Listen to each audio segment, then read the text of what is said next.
ஆ சோம்பேறி பையன் நடக்க மாட்டேன்னு மேலே ஏறி உட்காந்துருக்கான். என்னடா முழிச்சிட்டல்ல, நடந்து வர்றதுக்கு என்ன உனக்கு? பாரு நீ எவ்வளோ பேட் பாய் இருந்திருக்குன்னு உனக்கு நான் காட்டுறேன் பின்னாடி.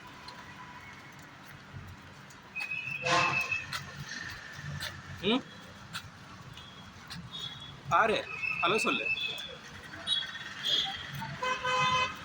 இறங்கி நடந்து வா. ஓகேவா? இறங்கிக்கம்மா. எவ்வளோ தூரம் உட்காந்துட்டு வருவேன் மேலே? கிட்ட தானே இருக்கு. ம்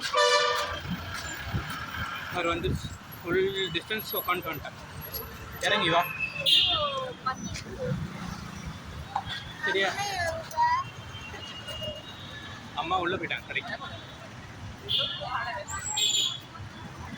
ஓகே, லெட்ஸ் கெட் ஆன். வா, இது மேலே உட்காந்து.